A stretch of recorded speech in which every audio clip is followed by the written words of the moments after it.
Greetings and welcome to a somewhat different episode of the Soule of Wisdom Sunday discussion.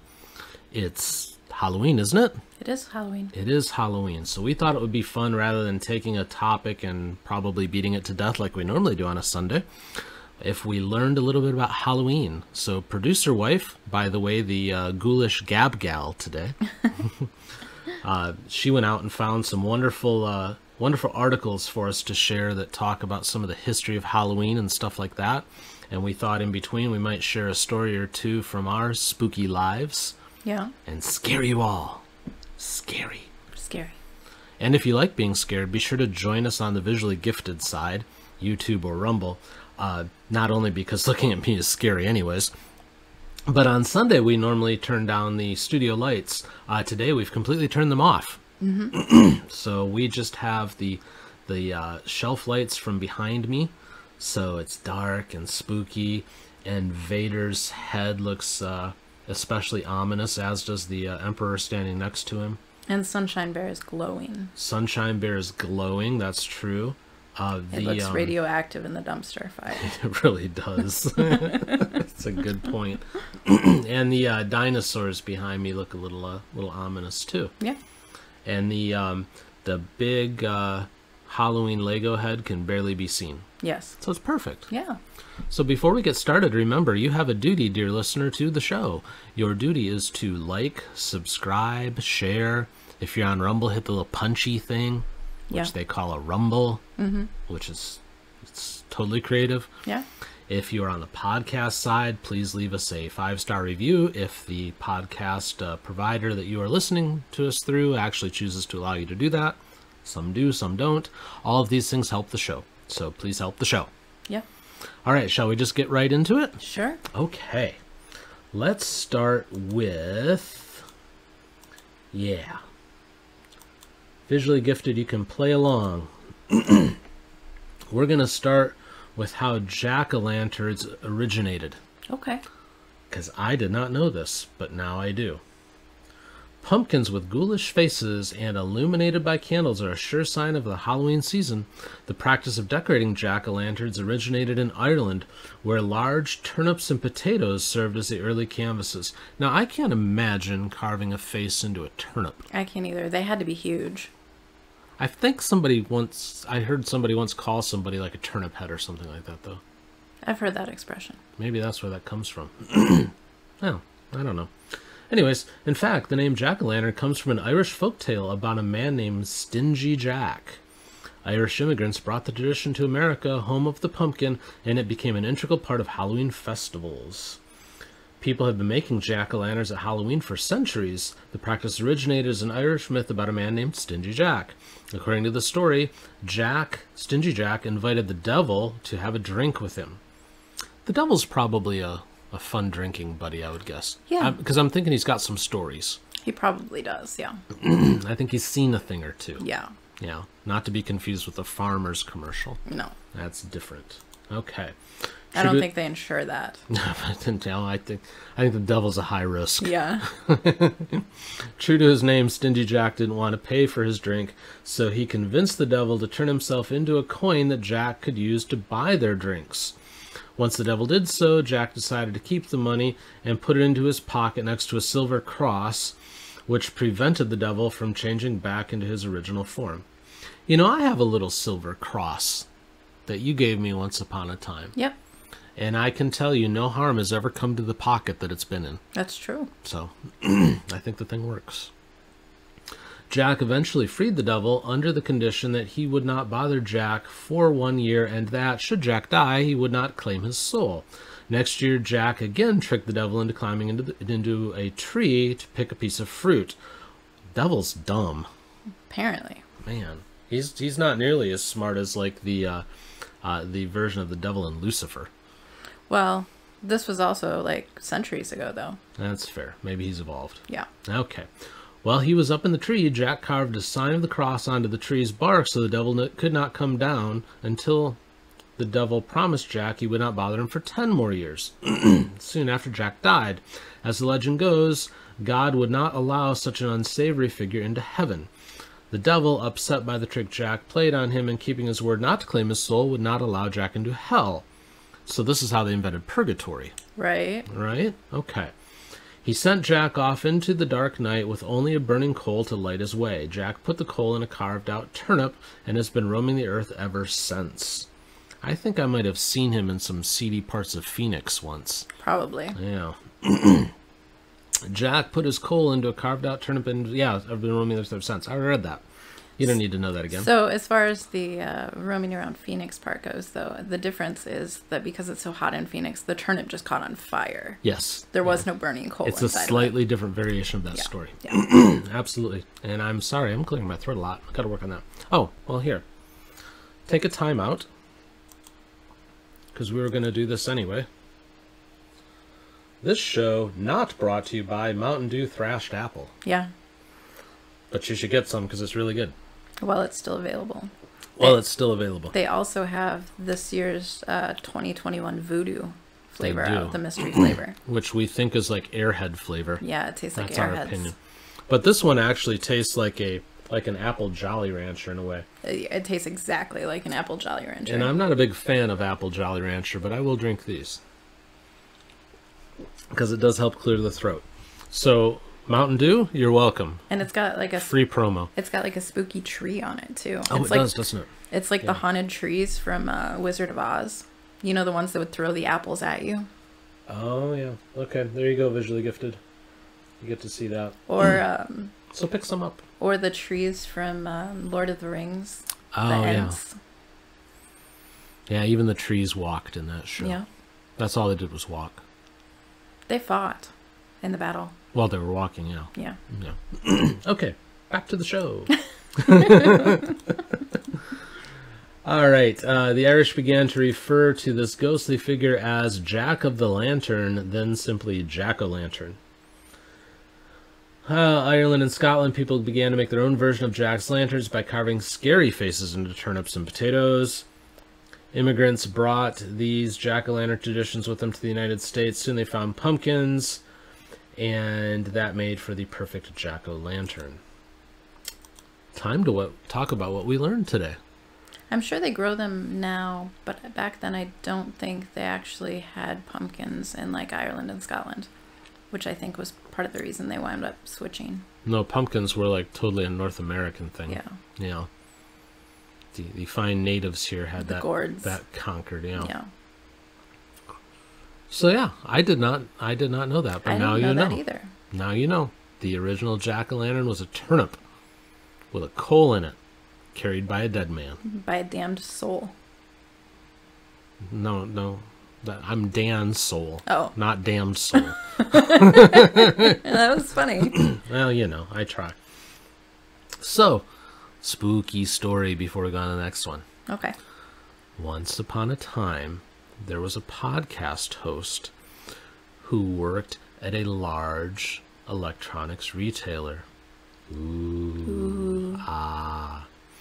And once upon a time, when he was working at that large electronics retailer, a bolt of lightning struck a power pole outside the store. True story. I remember this because I was there at the time. You were. Yeah. And it blew out power everywhere. And corporate made us stay through like almost all of our shift, even though we couldn't help anybody. And the mean devils at the corporate office were like, you must stay in the store in case the power comes back. Well, they wanted to make sure there was somebody there in case people tried to loot it. Well, I called corporate and I said, the power ain't coming back anytime soon. The pole's on fire. And they're like, you can send everybody home, but one must remain. Da, da, da. So the one that must remain was me, your podcast host. The Dan soul, not the damned soul. No, I was the damned soul that okay. night, and I'll tell you why. So, darkness falls upon the face of the store, and everything is pitch black, and the damned soul only has a flashlight to light his way as he patrols the store, which is in a somewhat controversial and seedy area of town, and certainly, possibly lootable. So as he's walking around, and it's getting darker and darker, and suddenly it's pitch black, and even with his flashlight, he can only see about 3 feet in front of him, and he'd never been in a place so dark in his life. And he's like, I just want to go home, but I can't, because they'll fire me if I do, and I make good money. Yeah. The damned soul got sad. Yeah. And he started to pout. And then all of a sudden, boom!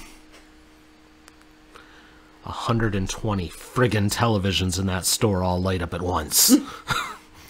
All the audio in the store just goes, pow! Lights up everything. Just from blackness to as bright as the sun. I'm surprised breakers didn't blow in that store. Breakers did not blow, but the damn soul's heart did. And he jumped a good 10 feet. Lesson to you, dear podcast listeners. Never be in an electronics retailer when the power's gone out. Get the hell out. Yeah. Don't enter until it comes back on, because it will damn near kill you. Yeah. Okay. Was that spooky enough? It was spooky. Spooky. Okay. It gave me an idea for another spooky story. Okay. Well, you can do the next spooky story. Well, I'm going to tell you to do the spooky story because you know the story better than I, but...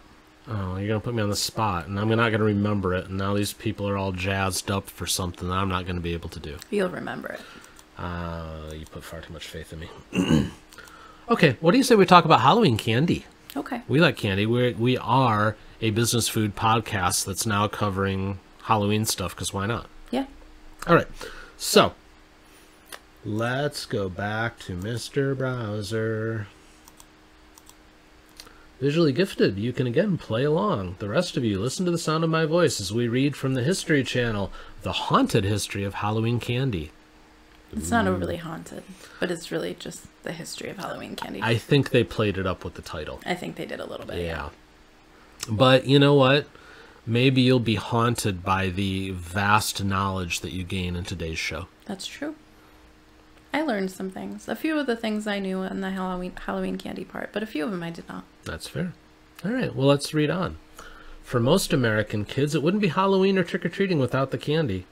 Yeah, you think? Yeah, that's the only reason It's they do it. It's the only thing. However, it wasn't always the case. Oh, bullpucky. Then it wasn't really Halloween.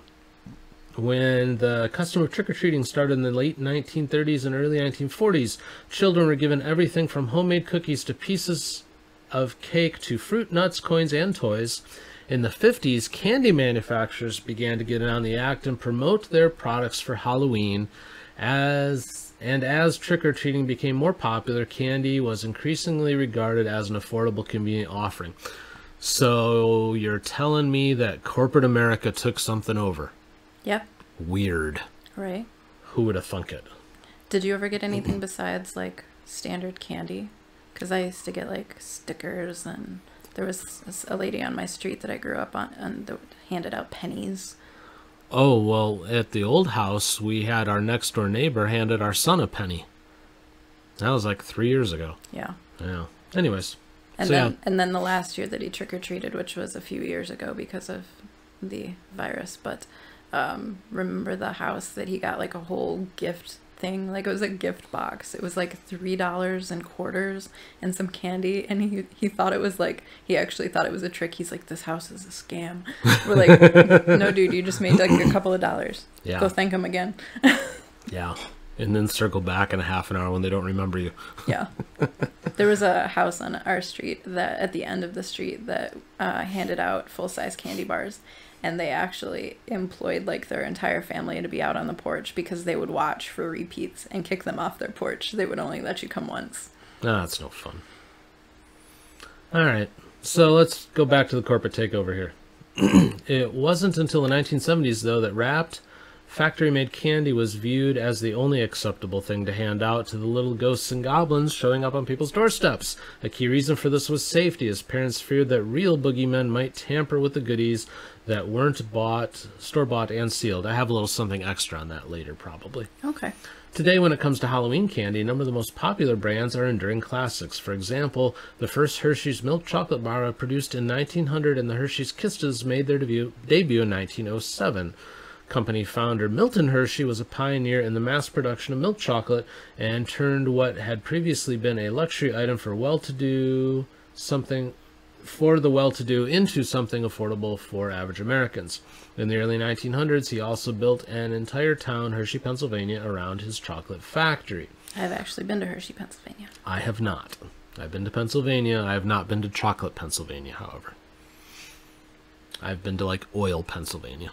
A little different. In 1917, Harry Burnett Reese moved to Hershey, where he was employed as a dairyman for the chocolate company and later worked at its factory. Inspired by Milton Hershey's success, Reese, who eventually had 16 children, that's spooky. That's all by haunting itself. right there. Yeah. Began making candies in his basement. In the mid-1920s, he built a factory of his own and produced an assortment of candies, including peanut butter cups, which he invented in 1928 and made with Hershey's chocolate. During World War II, a shortage of ingredients led Reese to pull the plug on all other candies and focus on his most popular product, the peanut butter cups. In '63, Hershey acquired H.B. Reese Candy Company. By the way, if he had 16 kids back then and was making candy in his basement, those kids were the ones making candy in the basement. Let's just be real. I guarantee you he had a lot of shrink. Yeah. Whole lot of product went missing. But he also had free labor. Yeah, that's true. Pay them in candy. Yes. In '23, a struggling Minnesota-born candy maker, Frank Mars, launched the Milky Way bar, which became a bestseller. In 1930, he introduced the Snickers bar, reportedly named after his favorite horse, following in 1932 by the Three Musketeers bar. Frank's son, Forrest, eventually joined the company, only to leave after falling out with his father. Forrest Mars, located in England, where he created the Mars bar in the early 1930s. Didn't they name the planet after him? Isn't that how that went down? I was actually thinking if the Snickers bar was named after a horse and they have all those hangry commercials, does that imply you should eat a horse? Maybe. We don't do that here in the United States. At least they didn't make the candy bar with the horse. That's true. Yes, that'd be spooky. That would. In 1941, he launched M&M's. Mars anticipated that World War II would produce a cocoa shortage, so he partnered with Bruce Murray, son of a Hershey executive, in order to have access to sufficient supply of ingredients. The candy's name stands for Mars and Murray. I did not know that. I did not either. Now you know. Stand by. Mountain Dew to the rescue. Another crowd pleasing. Dyslexia is a horrible disease. It is. Another crowd-pleasing Halloween candy, the Kitkat Bar, was first sold in England in 1935 as Roundtree's Chocolate Crisp, and in 1937 was rechristened the Kitkat Chocolate Crisp. I did not know Kitkat came from England. I didn't either. Weird. Maybe that's why the English's teeth were so bad for a long time in the 20th century. They're all eating too many Kit Kats. Maybe. It's also clear now. The name is said to be derived from a London literary and political group, the Kitkat Club, established in the late 17th century. The group's moniker is thought to be an abbreviation of the name of the man who owned the shop where the group originated. Since 1988, the brand has been owned by Nestle, maker of another perennial trick-or-treat favorite, the Crunch Bar, which debuted in late 1930s. Of course, no Halloween would be complete without candy corn. Yes, it would. It's vile. Well, especially, like, back in the day, again, I'm dating myself, but if you got candy corn, they weren't individually wrapped. They were just thrown in your bag. No. So I'm not going to read about the candy corn, because quite frankly, candy corn sucks. So we're skipping the candy corn part of that story. That was the end of it anyways. So now we know a little bit more about candy. I learned about M&M's right there. I didn't know M&M's were named after somebody. And I did not know that the Kit Kat was Angus. I didn't either. The more you know. So what spooky story am I supposed to tell that I won't remember? You will remember. The remodel at the store where dude got electrocuted. Oh, he didn't get electrocuted. Oh, I thought he got electrocuted badly. No, he fell from a great height and almost died. Oh, I thought he got electrocuted, and that's No. what triggered the whole thing. No. Oh, see, I told you I didn't remember the story. Well, you're even prompting me wrong. Well, that's because I didn't remember the story. I know, but now I have to eliminate your prompt from my memory so I can tell it proper. Okay. Because now my mind is trying to rewrite it into a spooky electrocution story. Well, I was just thinking that the store was haunted because dude almost died. I was electrocuted in that store. Yeah, that's right. I remember that. Yeah. So I was trying to reach behind this display to plug in this big screen television. And it was like underneath this wooden cover thingy, so you couldn't see it. You had to feel your way around. And my left hand got stuck between a big metal bracket and an exposed plug. And it lit me up. And I was not able to pull my hand out right away. And I yelped so loud that the entire store heard it, and my hand was swelling up like a boxing glove. Spooky. And it hurt. Yeah. That store was just a little haunted. A little bit. So yeah, don't electrocute yourself. It sucks. Okay, so yeah, circa 2002? Somewhere in there? 2001? I don't know. Somewhere of those. Somewhere in there, yeah. Once upon a time, a remodel had to happen. And it had to happen overnight. And a crew was brought in from all over the United States to do it in just 2 days. But the evil corporate empire who hired the crew failed to provide them with the right equipment. Ooh. And despite the warnings from the damned soul, the men proceeded with their work without the proper equipment. Because the men wanted to be paid. So they built a scaffolding. And they put a piece of plywood on top of the scaffolding. And then they put a 14-foot tall ladder on top of the plywood. Ooh. And then they put 2 men up on the ladder. That's so not OSHA approved. Ooh. And then crash! Boom. Man fall down. Suddenly everybody screams out, "Help!"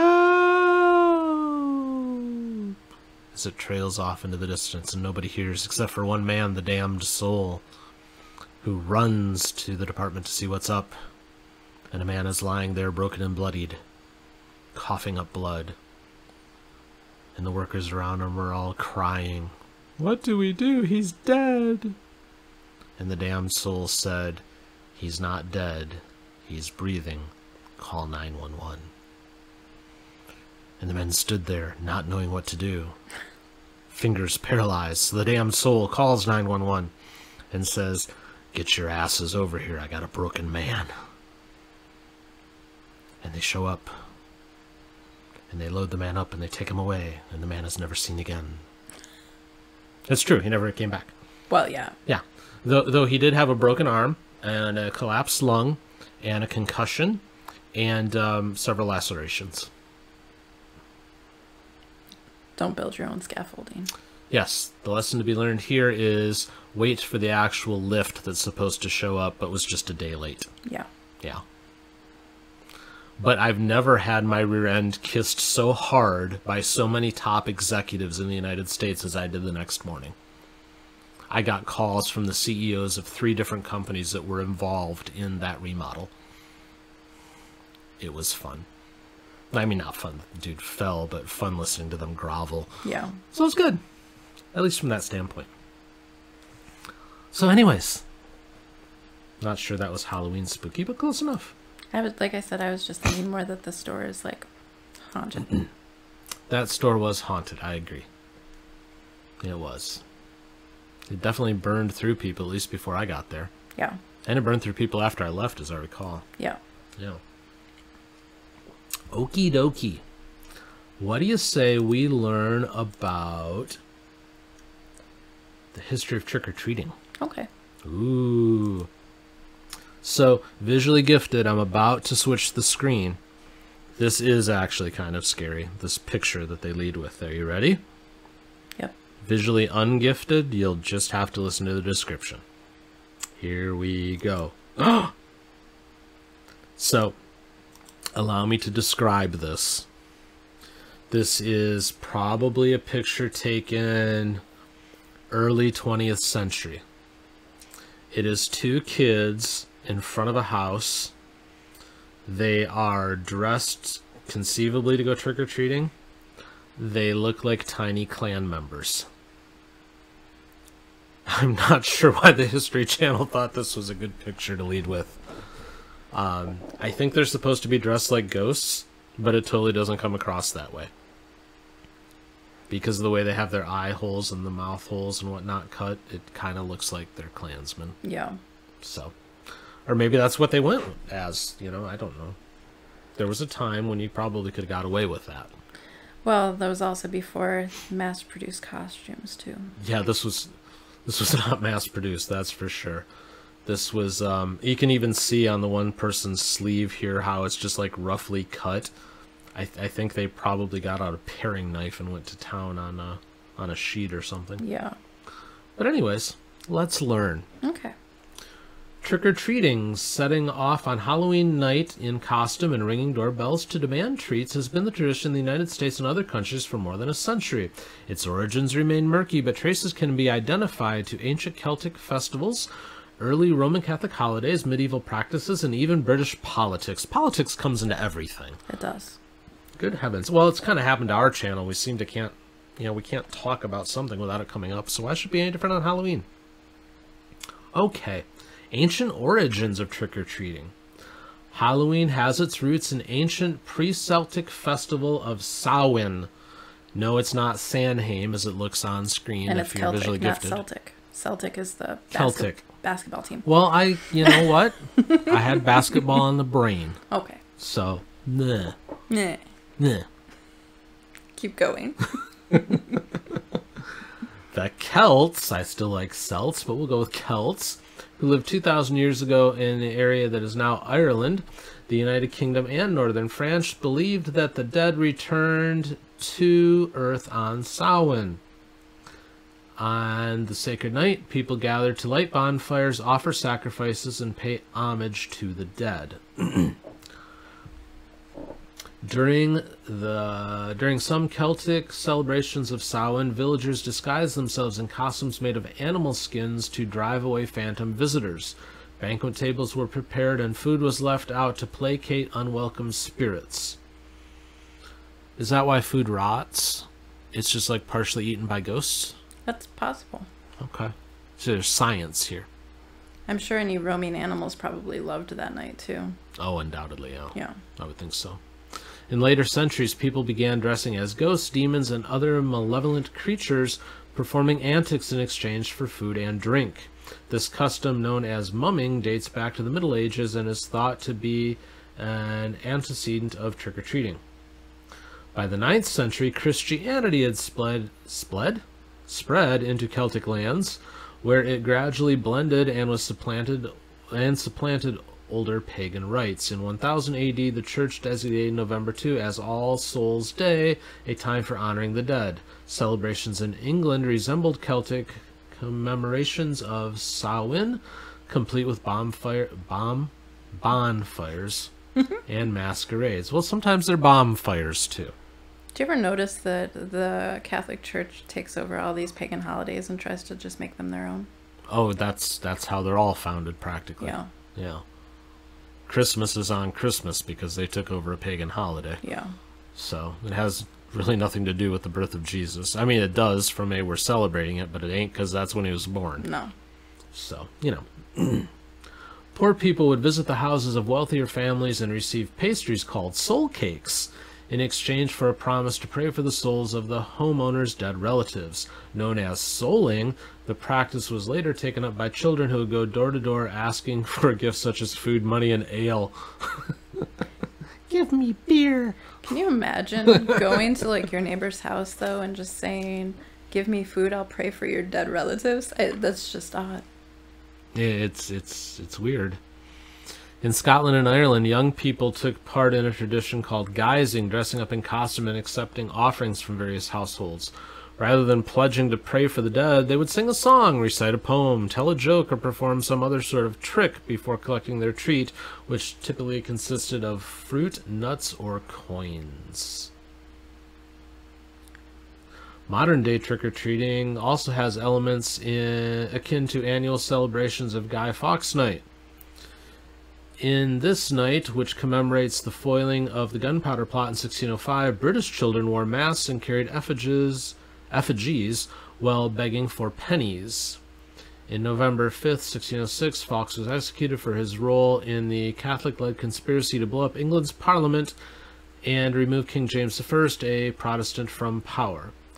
On the original Guy Fawkes Day, celebrated immediately after the famous plotter's execution, communal bonfires, or bonefires, were lit to burn effigies and the symbolic bones of the Catholic Pope. How charming. By the early 19th century, children bearing effigies of Fawkes were roaming the streets in the evening of November 5th, asking for a penny for the guy. And it goes on. Oh, here. The Great Depression exacerbated... Okay. In the early 20th century, Irish and Scottish communities revived the old world traditions of souling and guising in the United States. By the 20s, however, the pranks had become the Halloween activity of choice for rowdy young people. The Great Depression exacerbated the problem with Halloween mischief, often devolving into vandalism, physical assaults, and sporadic acts of violence. Kind of like what we do on the streets now, sometimes, it seems. Yeah. Good to see we've evolved. One theory suggests that excessive pranks on Halloween led to the widespread adaptation of organized, community-based trick-or-treating traditions in the 1930s. The trends were abruptly curtailed, however, with the outbreak of World War II, when sugar rationing meant there were few treats to hand out. At the height of the post-war baby boom, trick-or-treating reclaimed its place among other Halloween customs. It quickly became the standard practice for millions of children in cities and newly built suburbs. No longer constrained by sugar rationing, candy companies capitalized on the lucrative ritual, launching national advertised campaigns specifically aimed at Halloween. Now, this part is spooky. Today, Americans spend an estimated $2.6 billion on candy for Halloween. That's a lot of tooth rot. That is a massive amount of tooth rot, and tooth rot is spooky.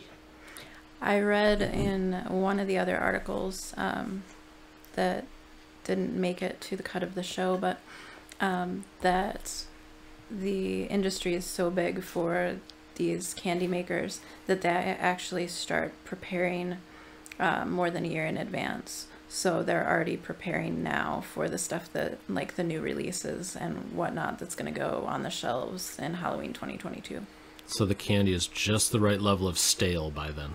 Well, they're not manufacturing it, but they're actually like planning like what it's going to be, and like, you know, like kind of like the special edition Mountain Dew. Like they have teams that just work on Halloween all the time, and that's all they do. Gotcha. Okay, that and makes they probably sense. do like the designs of the bags that are like the mixed assortments and, you know, all that kind of stuff. Gotcha. All right, that makes more sense. I'm with you now. Okay, Bethy, you had a spooky dream, if I recall. I'm not as nearly as good a storyteller as you, but... Yes, you are. No. Yes, you are. You tell me tall tales all the time. I don't know about that. I was just publicly calling you out as a liar. Yeah. Which you're not. But you're supposed to, you're supposed to like kick me right now or something. Oh, my legs are folded, so... Oh, thank you. Okay. So you're spared. Beth is incredibly honest. I was just giving her grief. Yeah, the spooky tales are probably like when I'm like, hey, look at our credit card statement. No, I'm just kidding. Spooky. Right? Anyway, no, when I was little, I was talking about just the other night, recurring dreams with our son, and I was telling him when I was little, I had a recurring dream. Not sure why, not sure what prompted it, but my recurring dream was that I would be in the neighborhood I grew up in, and I was being chased down the sidewalk by an ice cream truck. And it just freaked me out when I was little, because, you know, the ice cream truck is supposed to be pleasant and it's supposed to bring sugary goodness to you that's, you know, way overpriced, and you'd beg your parents for it. But it was chasing me, like it was out to harm me. Was there a clown on the truck? Because clowns are creepy, and it would explain the whole thing. No, no clown. I never saw who was driving the truck. It was just chasing me. Maybe the truck was driving itself. Maybe. That would be spooky. What was that one Stephen King movie where like all the equipment came to life? Oh, I don't know. I'm not sure. It was dumb. I remember that. But yeah, like all the trucks and everything, suddenly there was like a meteor or something that that made all the trucks like come to life, and they were like pinning people in buildings and stuff. You're not thinking of Cars? No. No, it's trucks. No, I was being funny. For the life of me, I can't remember the title of the movie, though. No, I meant like Disney Cars. Like, yeah, I know. Okay. No. No, this was not Disney. Yeah, I don't remember. They didn't. I'm These sure these trucks didn't speak, but they were out for blood. Oh, well, that's frightening. Yeah. A little bit. They'd like run you down if you came out. But anyways, I didn't mean to interrupt your story. Oh no, Continue. that was actually the end of my story. It was just that short. It wasn't a long story. Oh, but I was looking for some kind of climax, like how you like got out like this sword of death and like slashed the truck's tires. I mean, I could make something like that up, but the part of the story, this is like a nightmare I had when I was 5, so it was a long time ago. But so you didn't know about swords of death, then? No. Okay. Nope. You could have sliced it with your Barbie or something, though. Yeah, I knew about like Big Bird. Ooh, Big Bird's beak. Yeah. That would have done some damage. Okay. All right. Well, thank you for sharing. Like I said, not that spooky. That's okay. Oh, golly. Should we do one more, or should we move on to the coup de grace? Well, what's the one more? What's left?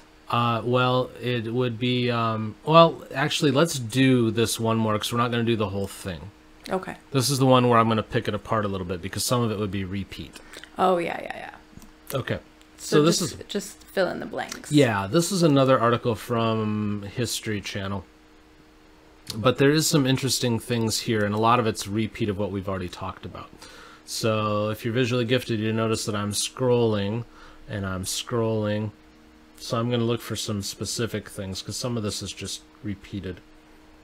Okay. It talks about the history of trick-or-treating. Yeah, this is just the history of trick-or-treating. It's like a timeline, but a lot of this we've already covered. But there's some interesting things in here. All right, so this talks about 19th century Halloween comes to America, and with it comes mischief. We talked in the last thing about how the immigrants brought over the tradition, and there was like some mischief and violence and stuff going on, but this gives it a little more of a picture. It says, with the exception of Catholic-dominated Maryland and some other southern colonies, Halloween celebrations were extremely limited in early America, which was largely Protestant. It wasn't until the mid-19th century that new immigrants, especially the millions of Irish fleeing the Irish potato famine, helped popularize the celebration nationally. These immigrants celebrated as they did back in their homelands, especially by pulling pranks. In the late 1800s, common Halloween tricks included placing farmers' wagons and livestock on barn roofs. That would be hard to pull off. Yeah, I know. Did they get MIT involved? Right. Because MIT tends to do stuff like that. Yeah. Uprooting vegetables in backyard gardens and tipping over outhouses. Yuck. Well, yeah, I know. And why wasting good food? Yeah. I don't know. That's not a prank. That's destruction. Yeah. That's not eating. By the early 20th century, vandalism, physical assaults, and sporadic acts of violence were not uncommon on Halloween. Well, they're still not, so we've kept that tradition. Yeah. 1930s, haunted houses become a thing. Haunted or spooky attractions already had some precedent in Europe. Starting in the 1800s, Marie Tussauds Wax Museum in London featured a chamber of horrors with decapitated figures of the French Revolution. Does that mean they just showed the heads? I would think it would be the bodies without the heads. Or maybe it was the bodies and the heads were like on the ground or something. Yeah, I'd be curious. I don't know how they did that. We'll have to look that up sometime. Yeah. In 1915, a British amusement ride manufacturer created an early haunted house, complete with dim lights, shaking floors, and demonic screams. In the U.S., the Great Depression kick-started the trend. By then, violence around Halloween, no doubt exacerbated by the dire economic conditions, had reached new highs. Parents concerned about their children running amok on All Hallows Eve organized haunted houses or trails to keep them off the streets. Okay, now this is scary here if you are visually gifted. This is a picture of 3 kids who are about to go trick-or-treating on Halloween. And they have these masks from mass-produced costumes that look positively frightening. I think the one guy might be like an early attempt at a Guy Fawkes mask. And then the dude on the right, he's wearing a Jolly Roger costume that looks frightening. And I'm not sure what the thing in the middle is, except maybe some kind of... well, I think it's supposed to be a happy housewife, maybe? But she looks more like a happy housewife / axe murderer. So it's really weird. Anyways, costumes and disguises have figured into Halloween celebrations since the earliest days, but it wasn't until the mid-20th century that the costumes started to look like we know them as today. Around the same time, neighborhoods began organizing activities such as haunted houses to keep kids safe and occupied. Costumes became more important and less abstract and scary. I don't know, that was pretty scary. And probably not flame retardant either. They began to take the form of things children would have seen and enjoyed, like characters from popular radio shows, comics, and movies. Oh, was that like... No. Okay, I just scrolled back up to see if that was maybe supposed to be like Little Orphan Annie or something. Yeah. But quite honestly, Annie kind of looks more like a Lady of the Night right there, if that is the case. So I hope that's not what that was supposed to be. In the 1950s, mass-produced box costumes became more affordable, so more kids began to use them and dress up like princesses, mummies, clowns, or more specific characters like Batman and Frankenstein's monster. And then finally, the 1980s, fears about poisoned Halloween candy reached new heights. And while in general the fears about poisoned Halloween candy have been overblown, crimes involving poison have occurred. The most famous took place on October 31st, 1974. That's when a Texas man named Ronald O'Brien, there go the Irish again, yeah, raising mayhem on Halloween, gave cyanide-laced pixie sticks to 5 children, including his son. The other children never ate the candy, but his 8-year-old son Timothy did and died soon after. Paranoia reached new heights in the early 1980s after a rash of Tylenol poisonings, which cyanide-laced acetaminophen, was placed on store shelves and sold. After the Tylenol murders, which are still unsolved, warnings about adulterated Halloween candies increased. Spooky. So I read that the guy who gave the cyanide pixie stick to his kid was actually executed. Not executed, but like, you know, lethal injection, chair, one of those. That's probably the chair back then. Yeah. Well, it's probably, well, he should have been. Yeah. Don't give your kids cyanide. Yeah, that's super messed up. No. Don't give anybody cyanide. No. What was your favorite Halloween costume when you were little? Oh, so many memories. Do you have a favorite? I have a sad favorite, I guess. So this was 2nd grade. I had a very plasticky, like Bozo the Clown kind of costume. Like one of those where it just smells like plastic? Yeah, but for the life of me, I can't remember why. I think it was because I couldn't make my mind up or something. But I didn't get a costume the next year, but I'd outgrown the one that I had. So I wore a hoodie and the Bozo the Clown mask, and that was the costume right there. It's high class. Yeah, it spared no expense for the 3rd grade costume. I know, to be honest, I don't even really remember many of them. I remember that my sister was demanding that I dress up as a girl one Halloween, and I remember swearing at her when I was like 4 years old and telling her no. That's about it. What about you? My favorite one, I was probably, I don't know, 7 maybe. I got to dress up as a cat, and I got like ears and a tail and the whole 9. I could see that. Do we have photos? There's photos, yeah. Well, we'll have to get out those photos at some point. And maybe we can feature them on the show next year.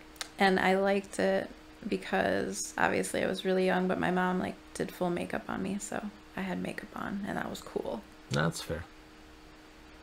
You still like makeup to this day. I do still like makeup. Yeah. So that's where it started. You dressed up as a cat. Yep. All right. The more you know. So should I share my final spooky story before we get to the coup de grace of stories? Sure. Okay. Once upon a time, the damned soul was in a deep sleep. Sleepy.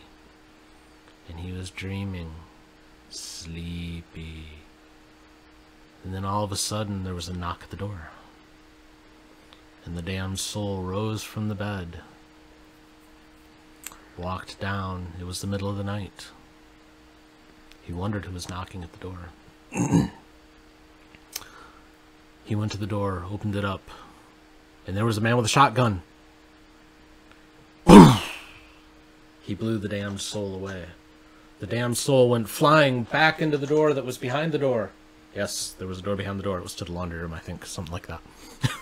Anyways, he flew back into it, broke that door, fell to the ground, clenched his chest in massive amounts of pain. And then the damned soul woke up. It was all a dream. But he was still in pain for about 15 minutes. Was the damned soul just shocked, or did he have a heart attack? We'll let you be the judge. Spooky. Spooky. True story. That happened in 2000. 21 years ago. Long time ago. Long time ago, but I remember that. Oh, yeah. That was like real pain. You don't forget things like that. No, you don't forget the first time you're blown away by somebody with a shotgun. Yeah. You just don't forget those things. Even in a dream. Even in a dream. Crazy, man. So shall we wrap up the show and share the final coup de grace story today? Yeah. Shall we do the chant? Murder Kroger. Murder Kroger. Murder Kroger. Murder Kroger. Murder Kroger. Murder Kroger. Yay! Should you tell people what you're spinning off right there? Yeah, so Spoofing? Yeah, so there was this wonderful show that only lasted 2 seasons on NBC, and it was called Trial and Error. And it was kind of a little bit of a riff on like The Office or Parks and Rec, but only it was in like this podunk town, and this lawyer who was trying to defend people who were accused of murder and stuff. And it was irreverently stupid, but it was fun because of that. And anytime they got out the board where they were trying to figure out what happened, that was called the murder board, and they'd all start chanting, murder board, murder board. We need to buy that show. I want to buy that show. Get that for me for Christmas. Okay. It doesn't stream anywhere. You got to buy it. Okay. Because they're punks like that. Anywho. It should be on Peacock. It's not. I know. It should be. I don't think they own the rights to it. So anyways, if you haven't heard, there is an actual Kroger store that is nicknamed Murder Kroger. And since we are technically a business podcast, here's your business story for the day. Although we had a little bit of business because we were talking about, like the corporate takeover of Halloween, basically. Yeah. But this is much more fun. So this from Curbed Atlanta, how Murder Kroger got its nickname and why it won't change. Murder Kroger would like to be called Beltline Kroger now. Well, if it still existed, it would like to. Before it was demoed, they were spiffing the place up. I'm having trouble reading. Okay, there it is. I got out of focus there for a second. They were spiffing the place up, connecting it to the Beltline with a ramp and building a quality water pond. But the public relations team for the 30-year-old grocery store still had enough time to convince Atlantans to drop the homicidal moniker. Murder Kroger is ingrained in Atlanta culture. It has a Facebook page, a website, a Wikipedia entry, and even its own song by attractive 80s women. That's a band, all in caps, so I'm assuming that's a band. Yeah. When Conan O'Brien and his team visited Atlanta, they wrote a post titled Murder Kroger on the Team Coco blog explaining from the condom wrappers in the parking lot to the unrefrigerated crab legs in the back, Murder Kroger did not disappoint. It's not a nickname that's going to be changed easily, but where did it come from anyway? There are actually 2 answers to the question. One explains how the store earned the name in the first place, the other why it persists to this day. Let's start with a less bleak one. The place has a sketchy reputation. although decidedly less stabby than it once was. Or as Atlanta Banana put it, the Murder Kroger pleads down to aggravated assault. The area is not exactly Disneyland when it comes to crime stats, and the store itself, well, better after recent renovations, has been serving up horrifying experiences since 1984. So there's actually a picture here, if you're visually gifted, of a stop sign that's like down in the concrete, and it's been like partially ripped up, and there's like concrete busted all over, and they have like 4 carts tied to it with a whole bunch of caution tape just all over the thing at random. It's super cool. When asked to list the creepiest thing that had ever happened to them while shopping at the rundown supermarket, the responses of Murder Kroger's Facebook fans included accounts of muggings and carjackings in the parking lot, a guy peeing in the ice cream aisle, mysterious blood in the bathroom, prostitutes, drug deals, crackheads, and used condoms trailed across the ground like Hansel and Gretel's breadcrumbs. Still, in the end, this reason for the pseudonym is all in good fun and allows people to make dark but well-intentioned digs. Based on the store's dodgy reputation amongst shoppers, this is almost certainly why the name endures. The reason it came about, they wrote that wrong. Let me correct them. The reason that it came about in the first place is far less lighthearted and much more tragic. In short, murders. Well, that makes sense. Yeah. It's the Murder Kroger. First, and likely the one originally earned the store its macabre moniker, happened in 1991. On April 3rd, Atlanta Journal-Constitution reported that a 25-year-old woman was shot and killed in the parking lot after spraying her attacker with mace. A second dreadful incident occurred in 2002 when a dead body was found in a car in the parking lot. Journalist Elizabeth Williams Foss told The Plug, "I remember pulling into the back entrance of the store after work one night, and being instantly overwhelmed by the stench of what I assumed had been a dumpster filled with expired meat. You can imagine how horrified I was when I saw the headline, 'Man Found Dead in Kroger Parking Lot,' move across the AP wire." The location of the third death is technically Ford Factory Lofts, but the victim, a 20-year-old Georgia State Jr., was in the breezeway just steps from the parking lot that the Lofts share with the Kroger when he was murdered in 2012.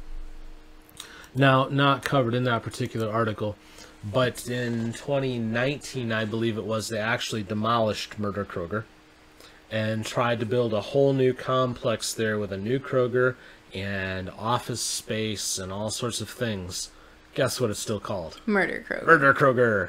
It'll never go away. No. Why they tried to build a Kroger on that site is beyond me. Yeah. At that point, they probably should have just moved it a block down the street. Yeah. It probably still would have been called Murder Kroger, though. It probably would have. Yeah. But that's half the fun. So did you enjoy our spooky little episode, Producer Wife? I did. We learned some stuff. We did. I don't have a headache. That's the nice thing. With all the lights off. Yeah. Yeah, usually I come out of these things and I'm like sweating and I'm sitting in a pool of sweat and like my eyes are on fire and everything else. But no, this has been pleasant. Yeah. Despite the and you kind got of weird things. Drink a thrashed apple Mountain Dew. Yes, once again, if you're on the visually gifted side, you may look at the wonderful Mountain Dew thrashed apple. You should get some. This episode not brought to you by Mountain Dew. No. But I think they should be happy that we gave them a free plug. Yeah. Alrighty. So I suppose we should go back to a regular show tomorrow. Probably. In the meantime, you can visit us. You've done a lot of reading today. Your tongue is tied. I kind of sounded a little bit like Sean Connery there. A little. Yes, money penny. So you can visit us. soulwisdom.com, S-O-U-L-E, wisdom.com. You can email us questions at soulwisdom.com. Let us know what you thought of today's episode. You should email us and let us know. Yeah. You can also like, subscribe, share, comment, review, rate, all those things. Please do so. It has been a pleasure talking to you. Please enjoy your Halloween. Be safe with your children. Make sure that they stay away from, the bad people in the neighborhood. Don't go by the Murder Kroger tonight. It probably won't be good.